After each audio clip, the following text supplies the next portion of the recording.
Is there any doubt anyone? So previous lecture में जो topic हम लोग डेडलॉक वाला डिस्कस कर रहे थे उसी को हम लोग यहाँ पे कंटिन्यू करते हैं। सो यहाँ पे अगर आप देखेंगे हम लोग डेडलॉक अवॉइडेंस वाले जो टेक्निक्स है वो देख रहे थे। So we will continue with that itself. So यहाँ पे आपको बैंकर्स एल्गोरिदम बोला है फॉर डेडलॉक अवॉइडेंस। सो सबसे पहले क्या बोला, if request made by the process is less than equal to freely available resource. याद है, ये अभी हम लोगों ने डिस्कस किया। एंड सेकेंड पॉइंट क्या बोला कि अगर मुझे मैक्सिमम, मैंने बोला है आपको मैथ्स असाइनमेंट सॉल्व करने के लिए टेक्स्ट बुक्स लगेगा, ग्राफ पेपर लगेगा एंड कैलकुलेटर लगेगा। तो एट अ टाइम आप text book and graph paper ले लो या टेक्स्ट बुक एंड कैलकुलेटर ले लो। मतलब टोटल 3 मैक्सिमम रिसोर्स आपके पास अवेलेबल है। उसमें से इफ यू डिमांड 2 तो फिर मैं आपको अलाउ कर दूंगा और डेडलॉक आने के चांसेस कम हो जाएंगे। एंड नेक्स्ट में हम लोग क्या बोल रहे हैं कि मेरे पास जो रिसोर्स अवेलेबल है वो सिर्फ 2 ही है एंड यू आर डिमांडिंग 3 और 4 रिसोर्स। तो वो टाइम पे भी हम लोग क्या करेंगे, ऐसे ऐसे रिक्वेस्ट को हम लोग रिजेक्ट कर देंगे। रिसोर्स एलोकेशन ग्राफ, नेक्स्ट क्या बोल रहा है। अब ये रिसोर्स एलोकेशन ग्राफ यूज क्यों होता है? This resource allocation graph is used to avoid deadlocks. If there are no cycles in the resource allocation graph, then there are no deadlocks. बराबर है। मतलब कोई एक कंटिन्यूअसली अगर वेट कर रहा है रिसोर्स के लिए, वेटिंग मोड में अगर है, इट मीन्स कि साइकिल चल रहा है ना, जहाँ पे मैं कंटिन्यूअसली आके वेट कर रहा हूँ वेट कर रहा हूँ और दूसरा प्रोसेस भी कोई दूसरे प्रोसेस के लिए वेट कर रहा है। सो इसका मतलब क्या हो गया, कोई रिसोर्स मेरे पास है उसके लिए कोई दूसरा वेट कर रहा है, उसके पास रिसोर्स है उसके लिए मैं वेट कर रहा हूँ। तो ये क्या हो गया, ये साइकिल हो गया। तो हम लोग यहाँ पे क्या बोल रहे हैं कि अगर ऐसा कोई साइकिल अगर नहीं चल रहा है ना, if such type of cycle is not going on, मतलब deadlock नहीं है। So if there are no cycle in a resource allocation graph, then there are no deadlocks. If there are cycle, they may be a deadlock. बराबर है, मतलब दोनों एक दूसरे के लिए वेट कर रहे हैं। इट माइट पॉसिबल कि मेरा काम हो गया, मैंने वो रिसोर्स रिलीज कर दिए, सो डेडलॉक होने के पहले मैंने वो रिसोर्स रिलीज कर दिए। Then if there is only one instance of every resource, then a cycle implies a deadlock. Then next क्या बोले, vertices of resources allocation graph are resources and processes. अब यहाँ पे आपको vertices of resource allocation graph बोला, जहाँ पे हम लोग क्या बोल रहे हैं कि क्या क्या हम लोग चीज यहाँ पे बताएंगे, रिसोर्सेज बताएंगे एंड वो रिसोर्सेज को कौन प्रोसेस यूज करेंगे वो बता रहे हैं। नाउ रिसोर्स एलोकेशन ग्राफ है request edges and assignment edges, मतलब जहाँ पे हम लोग ऐसे वे में बताएंगे, देखो ऐसे वे में बताएंगे, ठीक है, ये एजेस है। तो ये एजेस से हम लोग बताएंगे कि कौन से रिसोर्स किसको असाइन हुआ है और कौन सा प्रोसेस कौन से दूसरे रिसोर्स के लिए वेट कर रहा है। तो ये वे में अगर रिप्रेजेंटेशन होगा तो क्या होगा, समझना बहुत इजी रहेगा कि कौन सा प्रोसेस अगर आइडल बैठा है तो क्यों बैठा है, कोई एक प्रोसेस अगर कोई दूसरे रिसोर्स का अगर डिमांड कर रहा है तो क्यों कर रहा है ना, वो होगा। Now, an edge from the process to a resource is a request edge. An edge from a resource to a process is an allocation edge. ये देखो, एज मतलब ये एरो जो आ रहा है that is an edge line. अगर ये रिसोर्स से प्रोसेस पे जा रहा है तो इसका मतलब क्या है, ये रिसोर्स ये प्रोसेस को असाइन हुआ है। एंड प्रोसेस से अगर कोई एज या लाइन रिसोर्स पे जा रहा है, मतलब पता चलेगा कि ये प्रोसेस ये रिसोर्स के लिए क्या कर रहा है, वेट कर रहा है। सिंपल है। यहाँ पे वही सेम चीज आपको बताया, देखो। एंड उसके आगे क्या बोला है, नेक्स्ट आपको क्या बोला है, an edge from the resource to resource is a request, an edge from resource to process, a calm edge denotes that the request may be made in future and is represented as the dashed line. So यहाँ पे देखो, ये dash line जो है इसका मतलब क्या है, P1 प्रोसेस को अभी रिसोर्स 2 की जरूरत नहीं है, लेकिन इट माइट पॉसिबल फ्यूचर में पड़ सकता है जरूर। मतलब मुझे प्रिंटर की जरूरत है, अभी नहीं है, मेरा असाइनमेंट खत्म होगा तभी जरूरत पड़ेगा। फिलहाल तो मेरा असाइनमेंट खत्म नहीं हुआ है, तो इसके लिए रिसोर्स की जरूरत नहीं है। And based on the calm education, we can see if there is a chance for a cycle and then grant a request if the system will again be in a safe state. तो safe state पे कभी आ सकता है वो, हम लोग क्या बोल रहे हैं, safe state पे कभी आ सकता है जब मुझे पता है कि if R2 is allocated to P2, देखो यहाँ पे क्या बोला है, if R2 is allocated to P2 and P1 request for R2, then there will be a deadlock. सो यहाँ पे सेफ स्टेट पे नहीं आ पाएंगे हम लोग को क्या करना पड़ेगा, दोनों जो प्रोसेसेस है उसको एंड ही करना पड़ेगा अब्रप्टली। तो जब मैं अगर ये प्रोसेस वन को अगर एंड करूंगा अब्रप्टली, तो इसने एक अपना सेफ स्टेट बताया हुआ है क्या, जैसे दोनों क्या कर रहे हैं, प्रिंटर के लिए डिमांड कर रहे हैं, लेकिन प्रिंटर के लिए डिमांड कब होगा, जब आपका असाइनमेंट खत्म होगा।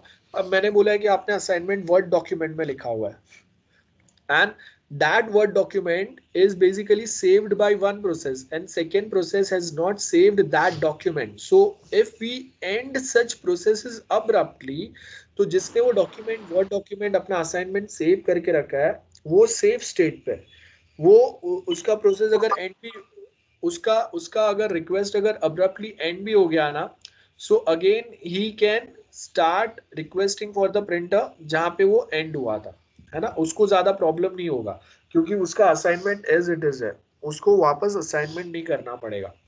लेकिन अगर मैं सेकेंड प्रोसेस की बात करता हूँ जिसके पास सेफ स्टेट नहीं है, मतलब उसने डायरेक्टली वर्ड डॉक्यूमेंट पे असाइनमेंट बना और वही प्रिंट के लिए दिया है, तो if printer is not available and we are in a deadlock state and if I try to end this process abruptly, तो क्या होगा कि वो प्रिंटर के लिए जो रिक्वेस्ट है वो तो एंड होगा, प्लस उसने असाइनमेंट सेव नहीं किया तो वो भी चले जाएगा। सो नेक्स्ट टाइम जब वो वापस प्रोसेस चालू करेगा तो directly will not be asking for printer, but सबसे पहले उसको वापस वो असाइनमेंट भी करना पड़ेगा, तो उसका काम क्या हो गया, डबल हो गया, है ना।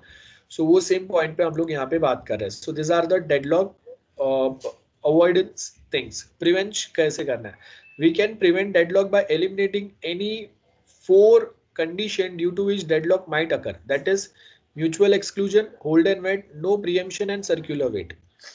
सो जो हम लोगों ने पहले डिस्कस किया, ठीक है। अब यहाँ पे हम लोग का डेडलॉक वाला टॉपिक जो है वो कंप्लीट होता है। सो पेजिंग और वो कौन से पेज को आपको कभी मेमोरी में अलाव करना है, कभी अलाव नहीं करना है, वो सब के लिए ये वाले पॉइंट्स जो अभी मैंने डिस्कस करा है वो बहुत जरूरी है। जो आपको पहले आपको थोड़ा मैं डिटेल में बताऊं, इसके पहले मैंने डेडलॉक आपको बेसिक शायद समझा रहेगा, लेकिन डिटेल में हम लोगों ने नहीं पढ़ा था। जो आज हम लोगों ने डिटेल में पढ़ लिया, डेडलॉक के रिलेटेड जो भी चीजें थे वो सारे मैंने बता दिए। अब बताओ किसी को कोई doubt with respect to this deadlock topic? सबको समझाया? ये नोट्स में शेयर कर दूंगा आपके साथ, ये आपको पढ़ने अलग से। मैंने आपको जो क्वेश्चन आंसर वाले नोट्स दिए हुए हैं उसको छोड़ के ये आपका एक्स्ट्रा नोट्स है जो आपको पढ़ना है। बताओ जल्दी से, any doubt? No sir. And what about other students, जाग रहे नहीं जाग रहे? रिप्लाई ये सुनो, चैट में रिप्लाई करो, कितने जाग रहे? Any doubt? Quickly reply fast in chat. Hello, only two students? Yes, sir, understood. Okay, ठीक है, very good. So that means जाग रहे लोग। So will continue with our next topic then.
Okay, so we will be continuing with our same topic. एक बार अभी जो paging हम लोगों ने पढ़ा उसमें प्रॉब्लम्स क्या हो सकता है, हम लोगों ने देखा पेजिंग में प्रॉब्लम क्या होता है। लास्ट टाइम हम लोगों ने एक टॉपिक पढ़ा था, उसके अंदर हम लोगों ने बहुत इजीली देखा था कि पेजिंग के अंदर प्रॉब्लम क्या आएंगे।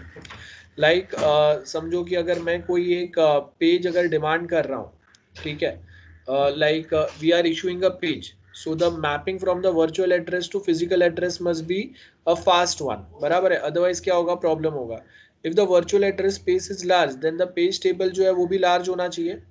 जैसे अगर मैं बोल रहा हूँ कि मेरा पेज नंबर जो है वो 1000 में, 10,000 में, 1 लाख में ये नंबर्स जा रहे हैं. आपका टेक्स्ट बुक के पेजेस जो है ना वो 100, 200, 500 होते हैं, या मैक्सिमम 1000, 1500 पेजेस रहेंगे, इतना बड़ा कोई रेफरेंस बुक होगा तो.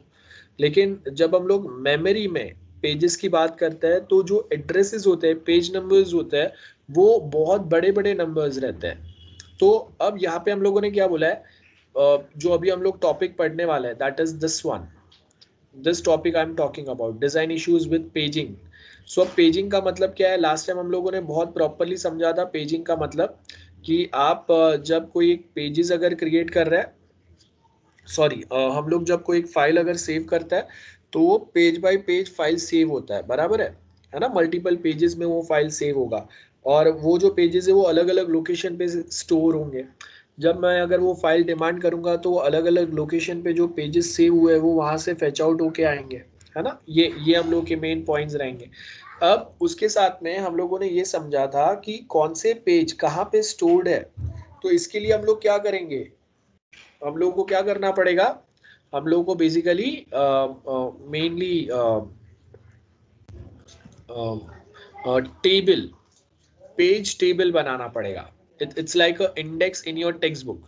तो आपके टेक्स्ट बुक में जैसे इंडेक्स होता है जहाँ पे हम लोग बताते हैं कि ओके ये वाला चैप्टर का ये यूनिट और उसका ये पॉइंट कहीं पे यहाँ पे है, तो वैसा ही सेम पैटर्न यहाँ पे फॉलो होगा, राइट. सो अब यहाँ पे हम लोग क्या बोल रहे हैं कि हम लोगों ने ये सारी चीजें की है, लेकिन still there are some design issue with the paging system. मतलब जो आप ये पेज अलॉट कर रहे हैं, उसके लिए इंडेक्स बना रहे हैं, तो वहां पे कहीं ना कोई प्रॉब्लम्स अभी भी आ रहा है. और वो प्रॉब्लम्स क्या आ रहा है वही हम लोगों को अभी समझना है. तो वो प्रॉब्लम्स कैसे आएंगे, क्यों आएंगे, ठीक है, और वो कभी आपको कैसे तकलीफ दे सकता है, वो अभी हम लोग समझेंगे यहाँ पे. तो सबसे पहले अगर मैं यहाँ पे आपको क्वेश्चन आंसर पैटर्न में ही अगर बताऊं तो यहाँ पे आपको क्या बोला है, इन ऑर्डर टू ऑब्टेन, यहाँ पे देखो आपको क्या बोला है, in order to obtain good performance we must consider the design issue of paging. Now paging में आपको क्या बोला है, the local versus global allocation policy. Local में क्या बोला है, लोकल पेज रिप्लेसमेंट एल्गोरिथम. ध्यान से देखो, page replacement algorithm in one in which a victim page is chosen to among the pages of the same process that requires a new page. That is, the number of page for each process is fixed. So local, अब यहाँ पे आपको क्या बोला है, हम लोग का जो पेज रिप्लेसमेंट एल्गोरिथम है ना. सो वहां पे क्या होगा, सो LRU, दैट इज हम लोग का ये जो मेन पैटर्न आपका चल रहा है पेजिंग वाला, उसमें क्या बोला है, least recently used. Least recently used means the page least recently used by this process. तो याद है हम लोगों ने क्या किया था पेजिंग वाले में, हम लोगों ने क्या समझा था कि आपको अगर कोई एक पेज अगर डिमांड करना है, वो पेज अगर आपके मेमोरी में है, ठीक है, और उसके साथ में आप, अब ये सारे मेमोरी की जब बात आएगी तो हम लोग रैम की बात कर रहे हैं, याद रखो ये. सो जो भी अगर मैं पेज डिमांड करूंगा वो कहाँ पे आ रहा है, रैम पे आ रहा है ना. अगर मैं कोई न्यू पेज डिमांड करूंगा वो रैम पे आएगा, कोई न्यू पेज अगर निकलेगा तो रैम से बाहर निकलेगा. ये पॉइंट्स याद रखने हैं आपको. तो at any point of time if you are facing any problem, अगर आपके कोई पेजेस अगर आपको डिमांड किया आपने तो रैम पे लोड होंगे, आप अगर एग्जीक्यूट करोगे रैम पे एग्जीक्यूट होगा. सो यहाँ पे आपको क्या बोला है कि मेरे पास रैम पूरा भर चुका है, और अब अगर वापस आप अगर न्यू पेज अगर डिमांड करेंगे तो पेज रिप्लेसमेंट एल्गोरिदम है. पेज रिप्लेसमेंट एल्गोरिदम का मतलब क्या है, आपके पास रैम के ऊपर जो पेजेस है उसको हटाओ, और तभी जगह होगा उसके जगह पे नए पेजेस आएंगे, ठीक है. सो नए पेजेस आने का मतलब क्या है कि आप नए प्रोसेसेस, नए रिसोर्सेज डिमांड कर रहे हैं, ठीक है. जो अभी हम लोगों ने थोड़े टाइम पहले टॉपिक पढ़ा वो आएगा. सो अब यहाँ पे हम लोग क्या बोल रहे हैं कि आपको अगर रैम पे से कोई एक पेजेस को हटा के स्वैप मेमोरी पे लेके जाना है, सो दैट वो जो पेज है वो पेज आई मीन वो जो मेमोरी है वो फ्री हो जाए, राइट। तो वो फ्री कभी होगा, कैसे होगा, वो अभी हम लोगों को समझना है। तो उसके लिए हम लोगों ने क्या बोला कि आपका रैम के ऊपर बहुत सारे पेजेस अगर लोडेड है और अगर मैं न्यू पेज अगर डिमांड कर रहा हूँ, तो हम लोग क्या करेंगे, एक पैटर्न हम लोग क्या फॉलो करेंगे कि आप जो लीस्ट रिसेंटली यूज्ड पेज है उसको हटा के आप स्वैप मेमोरी पे भेज दो, और उसका जो जगह खाली हुआ है उसके जगह पे न्यू पेज जो आपने डिमांड किया है उसको आप रख देंगे। That's first thing. So locally way में हम लोग क्या करेंगे, पेज रिप्लेसमेंट एल्गोरिदम यूज करेंगे लोकल वे में। Now, global policy is one in which the choice of victim is made among all the pages of the process. If we apply global least recent used extensively with some sort of, अब यहाँ पे देखो क्या बोला है कि अगर हम लोग ये सेम पॉलिसीज अगर अप्लाई करते रहेंगे, ठीक है, बार बार, सो क्या होगा, शेड्यूलिंग पॉलिसी में memory is somewhat over committed, then by the time we get around to a process all other have run and have probably paged out this process. बहुत बार ये स्वैपिंग जो है बहुत ज्यादा चलते रहेगा, और उसमें आपका क्या होगा कि राउंड रॉबिन प्रोसेस हम लोगों ने समझा, याद है राउंड रॉबिन एल्गोरिदम हम लोगों ने समझा। तो round robin process scheduling policies जो है वो अगर हम लोग अप्लाई करेंगे, तो क्या होगा कि कहीं ना कहीं हम लोग ओवर कमिट कर रहे हैं, है ना, ओवर कमिट कर रहे हैं ये सारी चीजों को हैंडल करने के लिए, जिसमें आपका बहुत ज्यादा टाइम वेस्ट हो सकता है। एंड कभी कभी ऐसा भी होगा कि आप जब तक वो प्रोसेसेस को घुमा घुमा के आपके रिक्वायर्ड पेजेस लेके आओगे, तब तक में उसका काम हो गया रहेगा, या वो प्रोसेस फिर बाहर भी निकल गया रहेगा, है ना, आधा काम की वजह से फिर वापस सारी चीजें उसको करने पड़ेंगे।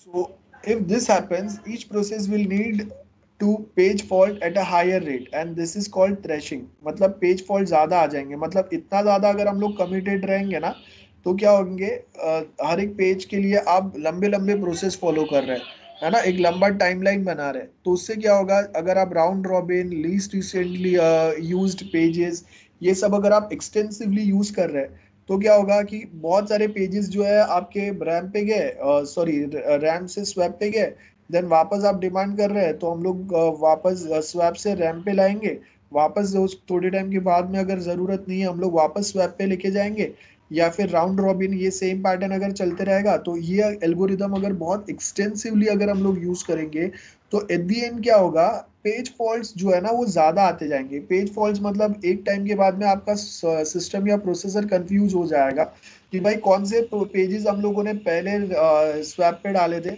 फिर वापस रैम पे लेके आए, फिर वापस स्वैप पे डाले, फिर वापस रैम पे लेके आए।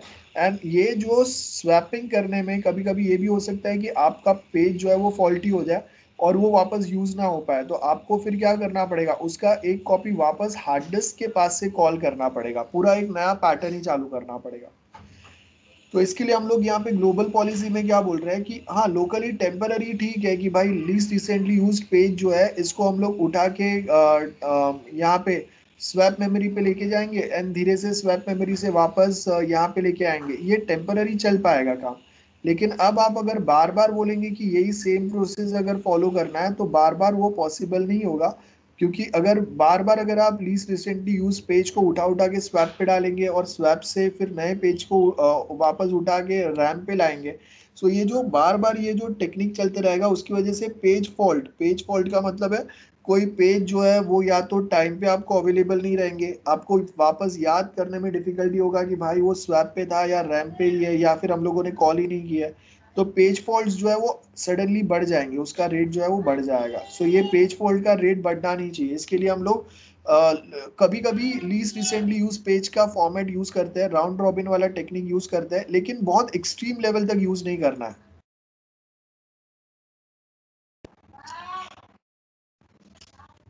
आई होप समझ में आया सबको। यहाँ पे इसके लिए हम लोग ने क्या बोला है, अगर पेज फॉल्ट अगर बहुत ज्यादा हो गया ना, इसको हम लोग बोलते हैं थ्रेशिंग। और ये पेज फॉल्ट ज्यादा क्यों हो गया, बिकॉज आप least recently used and round robin sorting pattern जो है ना इसको बहुत ज्यादा ही यूज करने लग गए। अब लिमिट में यूज करना रहता है हर चीज को। अगर आपको यहाँ पे पेजिंग सिस्टम के कोई प्रॉब्लम आ रहा है, तो इट्स फाइन, समझ सकते हैं, लेकिन इसका मतलब ये नहीं है कि आप बहुत ज्यादा ही ये पेजिंग सिस्टम या उसके एल्गोरिदम्स को सॉल्व करने के लिए बहुत ज्यादा ऐसे एल्गोरिदम्स यूज करें। अगर बहुत ज्यादा आप ऐसे एल्गोरिदम्स यूज करेंगे तो वो फिर ज्यादा पेज फॉल्ट्स क्रिएट करेगा, एंड ज्यादा पेज फॉल्ट क्रिएट करने की वजह से अगेन आपको यहाँ पे ये वाले प्रॉब्लम्स आ सकते हैं, दैट इज आपका जो सिस्टम है वो कंफ्यूज हो जाएगा, वापस डेडलॉक टाइप सिचुएशंस क्रिएट होना चालू हो सकते हैं, है ना। तो वो सारे प्रॉब्लम्स जो हम लोगों ने पहले पढ़े वो वापस यहाँ पे आ सकते हैं। So it is important to get a good idea of how many pages are process needs. देखो यहाँ पे अगेन हम लोग क्या बता रहे हैं कि एक प्रोसेस को कितने पेजेस का रिक्वायरमेंट रहेगा, so that we can balance local and global desire. The working set में हम लोग यहाँ पे क्या बोल रहे हैं, वर्किंग सेट में हम लोग बताएंगे कि कौन सा थ्रेड है, बराबर है, और उसको कितने प्रोसेसेस की जरूरत है। So an approximation to the working set policy that is useful for determining how many frames a process needs is a page fault frequency. How many frames a process needs, बराबर है। Page fault frequency algorithm क्या बताएगा कि okay अगर आपका एक process को अगर 100 पेजेस की जरूरत है तो उस ये फ्रीक्वेंसी पे आप उसको जो पेज प्रोवाइड करेंगे तो उसमें मिनिमम 5% हम लोग का फॉल्ट की चांसेस है। So for each process keep a track of page fault frequency. कि जैसे अगर मैं बोल रहा हूँ कि हम लोग कोई एक प्रोसेस फॉलो कर रहे हैं, ऐसे मल्टीपल प्रोसेसेस फॉलो कर रहे हैं, तो हम लोग वहाँ पे बताएंगे कि ओके फर्स्ट प्रोसेस जब हम लोगों ने फॉलो किया था इतने पेज फॉल्ट्स आए। पेज फॉल्ट का मतलब क्या है, वो पेज आपको प्रॉपरली अवेलेबल नहीं हो पाया है ना आपके काम के लिए। सो यहाँ पे हम लोग क्या बोलेंगे, for each process keep a track of page fault frequency. क्योंकि हर 2 मिनट में एक पेज फॉल्ट आ रहा है, हर 5 मिनट में एक पेज फॉल्ट आ रहा है ना, which is the number of faults divided by number of references. So मैं बोलूंगा कि जब कभी अगर हम लोग लेट्स सपोज अगर मैथ्स के पेज अगर डिमांड कर रहे हैं, देन वहां पे मोस्टली एरर्स आ रहे हैं या पेज फॉल्ट जनरेट हो रहा है। सो हम लोगों ने क्या किया, कौन से रेफरेंसेस हम लोग दे रहे हैं। सो नंबर ऑफ रेफरेंसेस क्या है, whenever number of references are more for maths page fault occur होता है, क्योंकि वहां पे एक्सेस करने वाले उसको ज्यादा है। So actually we must use a window or a weighted circulation since you are really interested in a recent page fault frequency. So if page fault frequency is too high, allocate more frames to this process, either raise its number of a frames and use the local policy, or bar its frame from uh, evacuation for a while and use a global policy. So if there are not enough frames, then we have to reduce the we have to reduce the multiple pages जो length है उनका वो आपको reduce करना पड़ेगा। सो in short मैं बता रहा हूँ कि अगर पेज फॉल्ट ज्यादा आ रहा है तो वो टाइम पे हम लोग क्या करेंगे, आपको हम लोग बता देंगे कि चलो भाई मैथ्स का असाइनमेंट जो है वो हम लोग छोटा कर देंगे, एट अ टाइम इतना छोटा सा ही असाइनमेंट आपको लिखना है, सो दैट ज्यादा पेजेस यूजर्स जो है वो डिमांड ना करें, है ना। और अगर वो डिमांड कर रहे हैं तो फिर हम लोग यहाँ पे उसके हिसाब से चेंजेस करेंगे। सो लोड कंट्रोल कैसे होगा, despite a good design system में still have thrashing in a situation when combined working set of all process exceed the capacity of memory. Thrashing का मतलब क्या है, आपको जो पेज फॉल्ट आ रहा है, देखो यहाँ पे हम लोग that is called as thrashing. So हर प्रोसेस में अगर पेज फॉल्ट ज्यादा आ रहा है, क्यों ज्यादा आ रहा है, बिकॉज आप ओवर कमिटेड हो with respect to least recently use page and round robin technique. तो उसकी वजह से क्या हो गया, आप ये टेक्निक पे आप पेज फॉल्ट जो है मतलब इजीली पेजेस या प्रोसेसेस को जो भी पेजेस की जरूरत है वो आप प्रोवाइड करने की ट्राई कर रहे हो। तो अब आप जब ज्यादा पेजेस अगर प्रोवाइड नहीं कर पा रहे हो, पेज फॉल्ट आ गया, तो पेज फॉल्ट की वजह से क्या होगा, वो प्रोसेस जो है वो अटक जाएगा।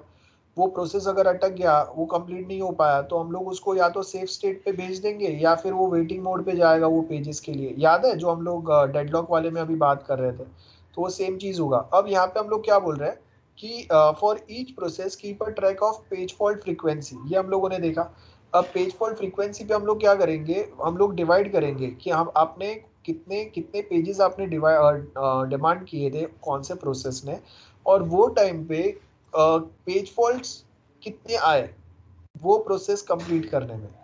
और वो प्रोसेस बेसिकली क्या चीज से लिंक था, जैसे अगर मैं बोल रहा हूँ कि जब कभी अगर मैं मैथ्स का असाइनमेंट करने बैठ रहा हूँ तो उसमें नंबर ऑफ पेजेस मुझे ज्यादा रिक्वायर्ड है, और वो टाइम पे फ्रीक्वेंसी जो है पेज फॉल्ट का वो हाई है, मतलब पर minute suppose three page fault आ रहे हैं मुझे, एंड बाकी सब्जेक्ट में आपको 5 मिनट में एक आध पेज फॉल्ट आ रहा है, so that is the frequency. So हम लोगों ने रेफरेंस किया, रेफरेंस क्या हम लोगों को मिला कि जब कभी कोई एक XYZ टाइप के प्रोसेसेस कर रहे हैं ना, तब पेज फॉल्ट जो है वो बढ़ रहा है।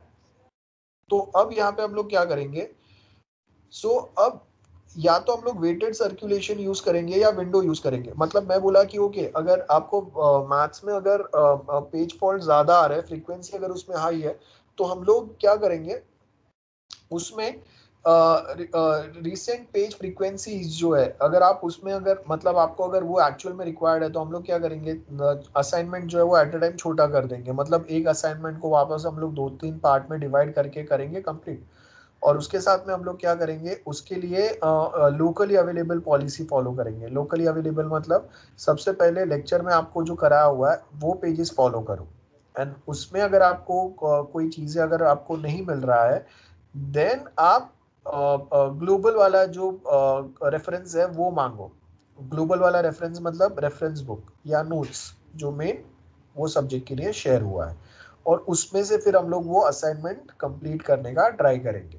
तो क्या है, अभी ग्लोबली जो नोट्स है वो at a time suppose multiple students access कर रहे हैं to complete the assignment, so वहाँ पे पेज फॉल्ट आने का चांसेस ज़्यादा है। लोकली आपने अपने नोट्स लिखे और उसी में से आपको ढूंढना है, तो अब कभी कभी क्या होता है, हम लोग अपना रफ बुक में आधी चीज़ें लिखते हैं, कभी कोई दूसरा बुक में पीछे 2-4 पेज बना देते हैं, कभी हम लोग पेज फाड़ के बीच में 1-2 पेज लिख देते हैं।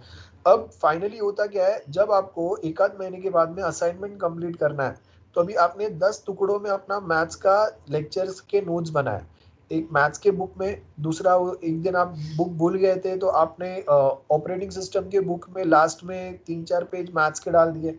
देन आपने एक दिन कोई बुक लेके नहीं आए थे तो किसके पास से एक पिन पेज मांग के उसके अंदर 2-3 पेज लिख दिए।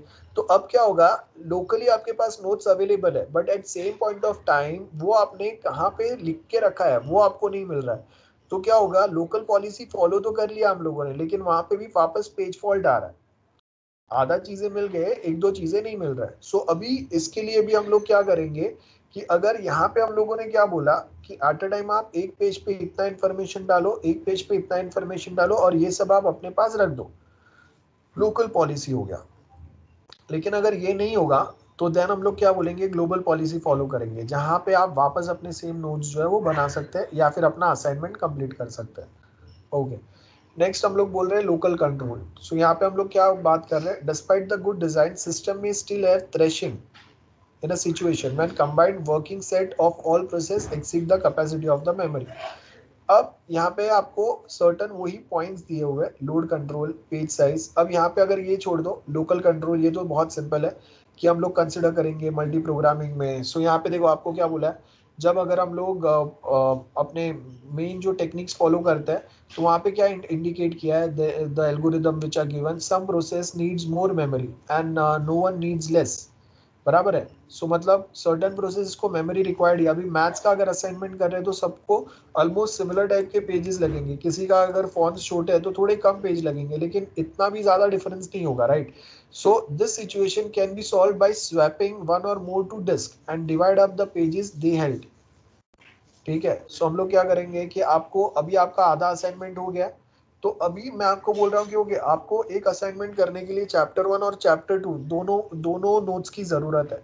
तो मैं आपको बोलूंगा कि ठीक है, आप चैप्टर 1 में से अपना काम करो, तब तक चैप्टर 2 का काम कोई दूसरा कर लेगा। चैप्टर 2 का वो काम उसका खत्म होगा तो आप वो चैप्टर 1 और 2 के क्वेश्चंस कंप्लीट कर लो, तब तक चैप्टर 1 में से दूसरा कोई कर लेगा। तो हम लोगों ने क्या किया, डिवाइड कर दिए पेजेस को, बराबर है, जो उनके पास रहेंगे, और उसके बेस के ऊपर देन हम लोग क्या करेंगे, थोड़े थोड़े टाइम में वो पेजेस को स्वैप करते रहेंगे। So we can consider degree of multi programming and CPU bound input output bound mixing can be used to balance the load on the system। Page size बहुत सिंपल है, page size is a parameter that can be chosen by OS even if the hardware has been designed. Page size must be multiple of the disk block. तो अगर मेरा एक block का size अगर 10 KB का है, तो मेरा पेज साइज जो है मेरा 20, 30, 50 KB तक का मैं रख सकता हूँ, because when कॉपिंग out a page If we have a partial disk block, we must do a read, modify and write operations on that. Characteristics of large page size. It is good for the user input output operation. That is, if IO operation done using physical address, then IO crossing page boundary is not continuous and hence requires multiple IO. If input output use virtual address, then page size does not affect that aspect. सो इसके लिए हम लोग क्या करेंगे, एक ही page पे ज़्यादा information रखने की ट्राई करेंगे so that less page demand में ही आपका पूरा ऑपरेशन कंप्लीट हो पाए, है ना। जैसे आप देखो कि आपके बुक के पेजेस जो है वो बुक के पेज में अगर आप ये पूरा इतना नोट्स लिखेंगे तो आपका एक पेज में नहीं आएगा, इतना सारे डेटा जो है वो 2-3 पेज में जाएंगे। तो मैं क्या कर रहा हूँ, यहाँ पे ये पेज फॉन्ट्स मेरे यहाँ पे जो फॉन्ट्स है वो थोड़े छोटे कर दूंगा, यहाँ पे मैंने कुछ एक्स्ट्रा स्पेस दिया है वो मैं कम करके एक ही पेज पे ज़्यादा इन्फॉर्मेशन ऐड करने की ट्राई करूंगा। सो मेरा एक ब्लॉग भले 10 KB डेटा ही स्टोर कर पा रहा है, लेकिन एक पेज के ऊपर मैं 50 KB जितना डेटा ऐड करूंगा जो हम लोग बाद में मैनेज करेंगे। सो इससे एडवांटेज क्या होगा कि अभी मैं 5 पेज की जगह पे 2 ही पेज कॉल करके अपना काम कर सकता हूँ, अब जब मुझे एक ही पेज पे ज़्यादा इन्फॉर्मेशन मिल रहा है। तो अब इसका बेनिफिट क्या होगा कि आप कम पेज डिमांड में आपका ज़्यादा काम हो पाएगा, है ना। But if page is too big, if you have will be swapping in a data that is really not local and hence might will not be used. तो डेटा आपको पेज के ऊपर इतना ज़्यादा भी ऐड नहीं करना है और इतना कम भी नहीं रखना है कि एक फाइल के अभी आपके 100 पेज हो जाए, और इतना कम भी नहीं रखना है कि एक फाइल आपका 10 पेज में ही आ जाए। सो अगर हम लोग बोल सकते हैं कि ओके 30-40 पेज तक हम लोग एक फाइल को मैनेज करने की ट्राई करेंगे so that minimum number of page call में, एंड जितने पेज कॉल कम रहेंगे ना उतना आपके पेज फॉल्ट्स भी कम आएंगे, ठीक है। देन नेक्स्ट हम लोग क्या बोल रहे हैं, separate instruction and data space. If single virtual address space is not enough for both program and data, then we have to double the available virtual address space and need to use page sharing of multiple processes. Both address can be paged, each has own page table. अब यहाँ पे starting से देखो क्या लिखा है, if a single virtual address space is not enough for both program and data, ठीक है, then we have to double the available virtual address space. मतलब प्रोग्राम है आपका सपोज 100 MB का है और डेटा उसके ऊपर जो आप एक्सेस करने वाले हो वो 2 GB का है। अब आपके पास जो वर्चुअल एड्रेस अवेलेबल है वो सिर्फ 1 GB है। तो वो टाइम पे आपको क्या करना पड़ेगा, you we suppose to double the virtual address space which is available, बराबर है। सो इसके लिए आपको क्या करना पड़ेगा, we need to double the available virtual address space and need to use page sharing of multiple processes. Okay, both address space can be paged, each has own page table. So अब यहाँ पे हम लोगों ने क्या किया, virtual space बढ़ा दिया। मतलब अभी मुझे क्या चाहिए, जैसे आप समझो कि मुझे मैथ्स का असाइनमेंट करना है और उसके साथ में उसका प्रैक्टिकल भी करना है। तो अब क्या हो गया, जो प्रोग्राम एंड डेटा में डिमांड कर रहा हूँ वो सिर्फ एक लोकेशन से नहीं आ रहा है और एक जगह पे वो सारी चीज़ें मिलेंगे भी नहीं। तो हम लोग क्या करेंगे, मल्टीपल प्रोसेसेस, पेज शेयरिंग होगा ऑफ मल्टीपल प्रोसेसेस और वहाँ से आपके सर्टन एड्रेसेस आएंगे। तो अभी आपके 2 पेज टेबल बन गए। एक आप मैथ्स के नोट्स में से कुछ पेजेस डिमांड कर रहे हैं, उसका पेज टेबल अलग रहेगा जो वो नोट्स का इंडेक्स रहेगा, और प्रैक्टिकल्स की कुछ पेजेस डिमांड कर रहे हैं अपना पूरा एक असाइनमेंट कंप्लीट करने के लिए, और उसका पेज टेबल कहाँ पर रहेगा, जहाँ से आपने प्रैक्टिकल के पेजेस कॉल किए। सिंपल, समझ में आ रहा है। सो हम लोग के पास एक वर्चुअल स्पेस कौन सा है, जहाँ पे आपके मैथ्स के नोट्स है, और दूसरा वर्चुअल स्पेस कौन सा है, जहाँ पे आपका मैथ्स का प्रैक्टिकल्स है। तो भी आप वो प्रैक्टिकल एंड नोट्स दोनों कंबाइन करके अपना असाइनमेंट या अपना टास्क या अपना प्रोसेस कंप्लीट करने की ट्राई कर रहे हैं।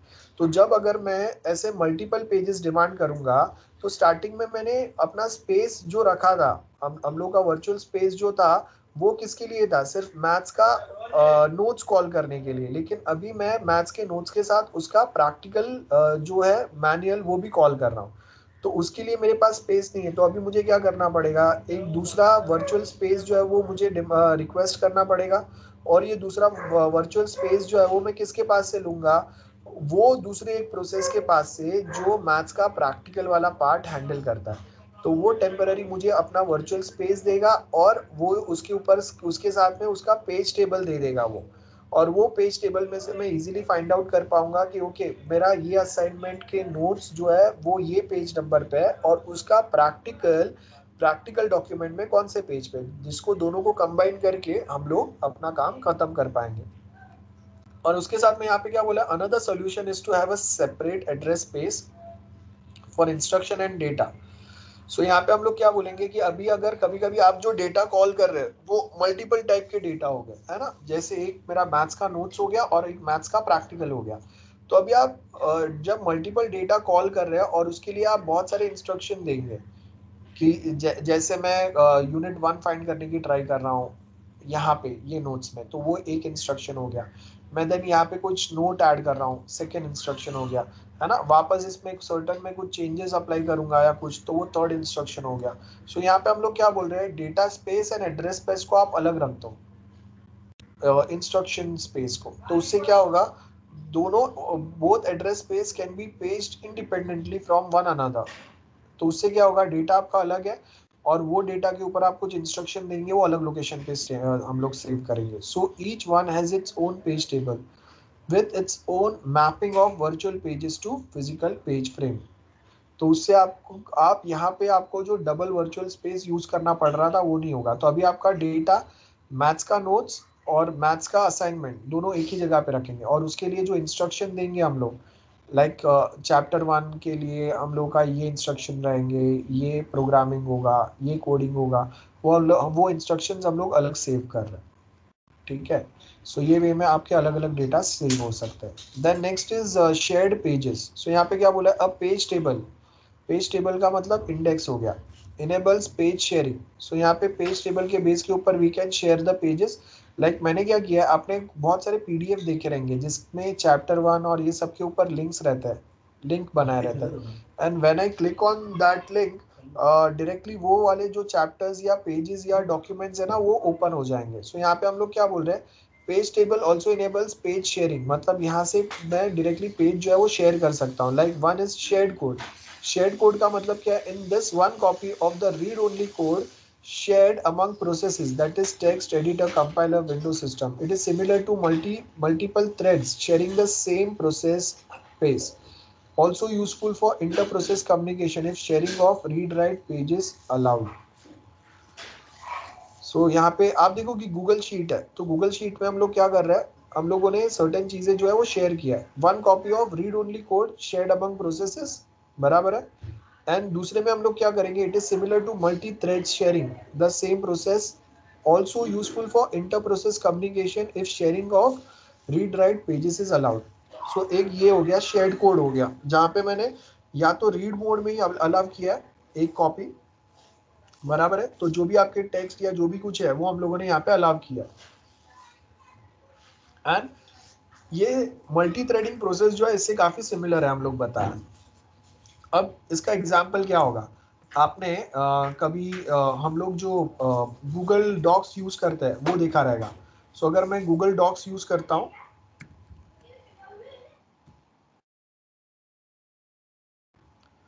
सो if I create any Google docs, तो उससे क्या होगा, I can share it among multiple friends, ठीक है। जैसे यहाँ पे देखो मैंने गूगल डॉक्स ओपन किया, work on Google sheets. So अब मैंने यहाँ पे अगर कोई गूगल शीट अगर ओपन किया है या मैंने कोई गूगल डॉक ओपन कर रहा हूँ, ठीक है। अब यहाँ पे जो मैं गूगल डॉक ओपन करूंगा, इसके ऊपर मैं देखो, आप अगर यहाँ पे फोटो भी देखेंगे ना तो आपको पता चलेगा कि multiple people can access the same document, real time editing होगा। और बाजू में देखो यहाँ पे हम लोग चैट कर सकते हैं कि ओके ये डॉक्यूमेंट में मैंने ये चेंज किया है। एंड यहाँ पे देखो आपको ये जो कलर्स दिख रहे हैं ना, मतलब यहाँ पे आपको इजीली पता चलेगा कि कौन सा डॉक्यूमेंट में कौन सा लाइन कौन चेंज कर रहा है, कौन एडिट कर रहा है, वो पर्सन का नाम भी आएगा। तो इसका मतलब क्या हो गया, एक डॉक्यूमेंट हम लोगों ने मल्टीपल लोगों के साथ शेयर किया है। अब कभी कभी मैं ऐसा कर सकता हूँ कि मैं उनको सिर्फ रीड ऑपरेशंस दूंगा, ठीक है, जो अभी हम लोगों ने पढ़ा कि मैं यहाँ पे राइट करते जाऊंगा और आप सिर्फ उसको रीड करेंगे, रीड आउट करेंगे, तो आपको पता चलेगा एडिट करने का आपको परमिशन मैंने नहीं दिया है। और दूसरे में मैं बोल रहा हूँ कि मैंने आपको रीड राइट एडिट सारे परमिशंस दिए, दैट इज मल्टी प्रोग्रामिंग हो गया। मतलब multiple people can work on the same document at same point of time, और बाकी सबको पता चलेगा कि किसने क्या डॉक्यूमेंट में कहाँ पे क्या चेंजेस किया हुआ है। और वैसा ही कुछ अगर आप देखेंगे, सो हम लोगों ने यहाँ पे हम लोग बोल रहे हैं, सो यहाँ पे आपको क्या बोला है, shared code in this one copy of the read only code, जिसमें एडिटिंग अलाउड नहीं है, वो हम लोग मल्टीपल प्रोसेसेस के साथ शेयर कर देंगे। जैसे आप देखो कि एक पीडीएफ फाइल मैंने सबके साथ शेयर कर दिया, आपको अभी मैंने सपोज नोट्स पढ़ा है, तो मैं अभी नोट्स जो है ये आप सब लोग एक साथ यूज करेंगे जब आपका इंटरनल एग्जाम या फाइनल एग्जाम जो भी कुछ रहेगा, है ना, रिवाइज करने के लिए चीजों को। तो अब मैं क्या कर रहा हूँ, शेयर्ड कोड के अंदर मैं ये सेम नोट्स जो है वो आप सबके साथ शेयर कर रहा हूँ, लेकिन मैं इसका पीडीएफ वर्जन शेयर कर रहा हूँ where editing is not allowed. Because अगर एडिटिंग अगर अलाउड है, सो इट माइट पॉसिबल कि many people will make some modifications as per them, and at the end finally कोई एक स्टूडेंट को जो नोट्स मिलेगा वो एक्चुअल जेन्युइन नोट्स नहीं मिल सकता, उसमें बहुत सारे मॉडिफिकेशंस भी हो सकते हैं। एंड मल्टी थ्रेड में क्या होता है, multi thread is like what I have discussed Google docs right now, वो मल्टी थ्रेड्स हो गए, while we are sharing the same process and उनका प्रोसेस कम्युनिकेशन अवेलेबल होगा, मतलब एक प्रोसेस अगर कुछ चेंजेस कर रहा है उसमें तो दूसरे प्रोसेस को विजिबल होगा, उसको समझेगा।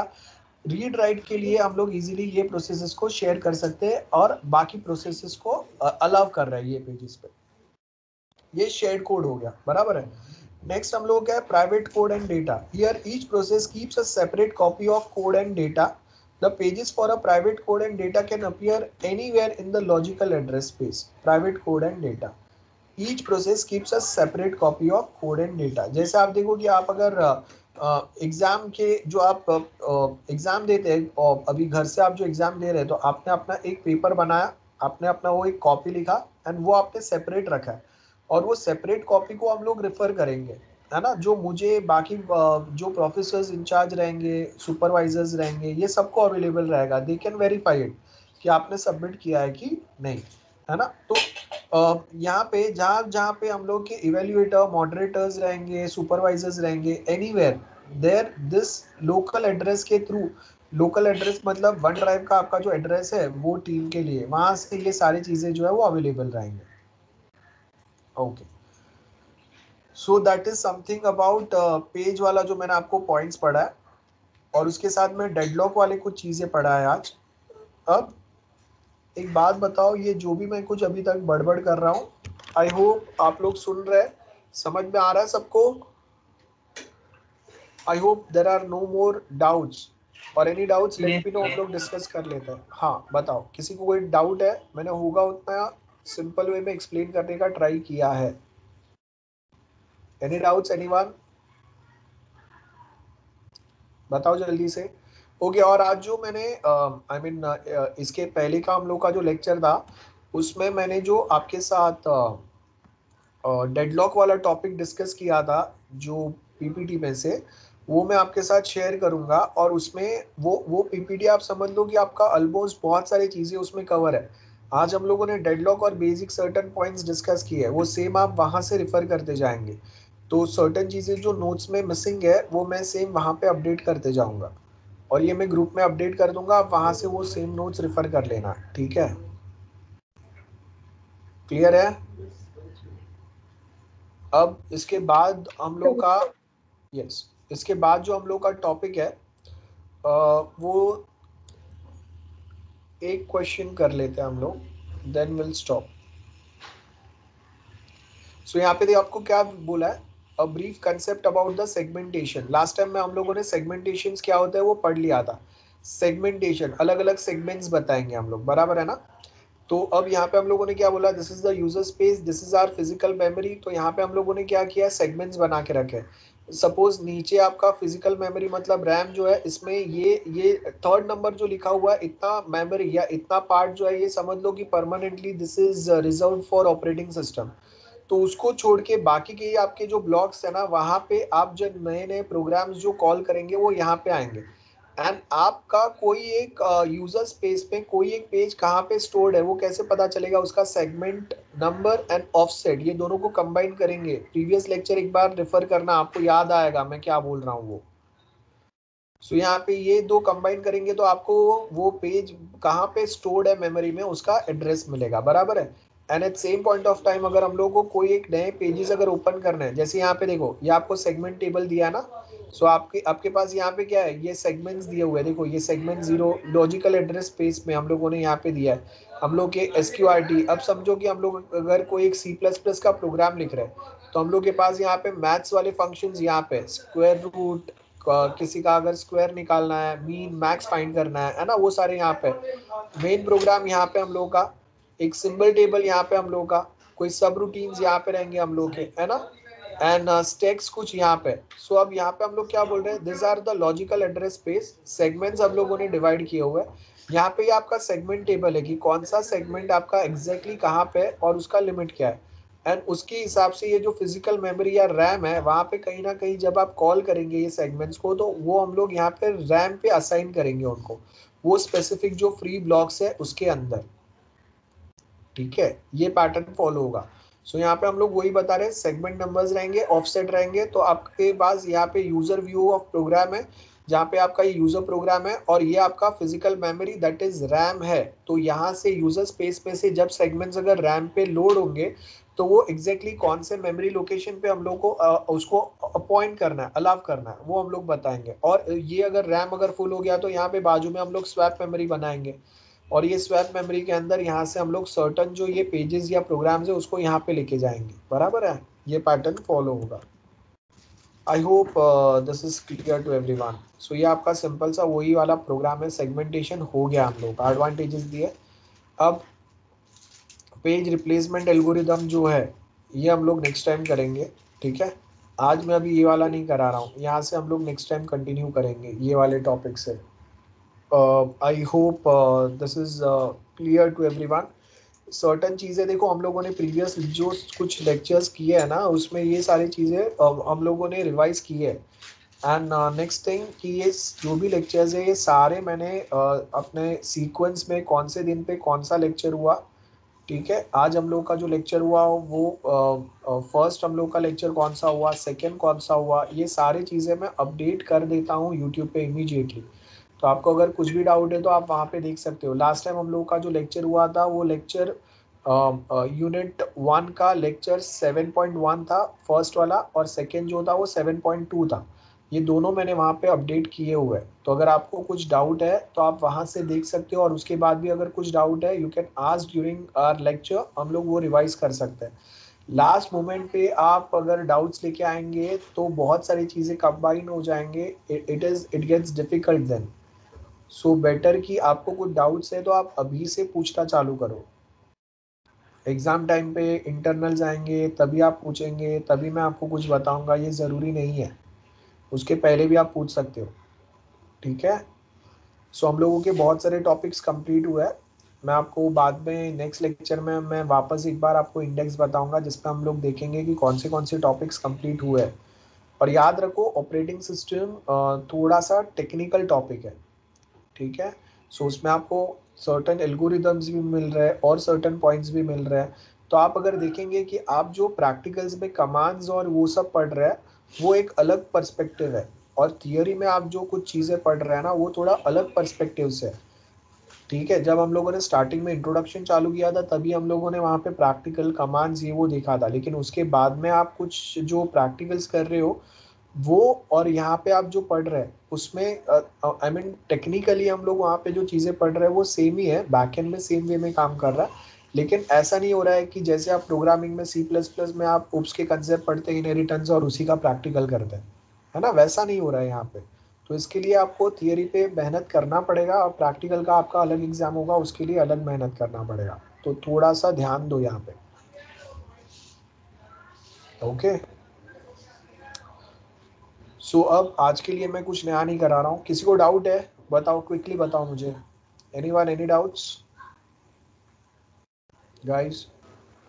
सर असाइनमेंट और क्या होगा? असाइनमेंट, हाँ बोलो, असाइनमेंट क्या बोल रहे हो? And mini project. ओके, वो हम लोगों का यहाँ पे अभी प्रैक्टिकल्स के लिए तो मैं नहीं ले रहा हूँ, तो वो मैं कोई मिनी प्रोजेक्ट नहीं दे रहा हूँ। आपको यहाँ पे मिनी प्रोजेक्ट में आपको यहाँ पे प्रेजेंटेशन देना है, जैसे लास्ट टाइम हम लोगों ने किया था, पता है ना। वैसा एक छोटा सा आप टॉपिक प्रिपेयर करेंगे और उसके ऊपर मैं प्रेजेंटेशन ले लूँगा आपका क्विकली, ऑपरेटिंग सिस्टम के ऊपर ही। So you will be preparing that presentation, और वो आप अपना जब बैच होगा और वो टाइम पे आप वो सेम आप यहाँ पे बता देंगे, प्रेजेंट कर देंगे। ओके, और बाकी का जो कुछ चीज़ें है वो मैं बताता हूँ। हम लोग का थोड़ा सा टॉपिक खत्म होगा, बाद में बताता हूँ आपको। बाकी सब्जेक्ट के मिनी प्रोजेक्ट्स मिल गए क्या भक्ति? नो सर, माइक्रो प्रोसेसर का मिल गया, बाकी सबका नहीं मिला। ओके, तो उन्होंने मिनी प्रोजेक्ट ही दिया है ना, तो फिर आपको कुछ दूसरे असाइनमेंट्स ऐसा कुछ नहीं रहेगा ना, मिनी प्रोजेक्ट ही हो गया आपका, कि असाइनमेंट और प्रोजेक्ट दोनों दिया है?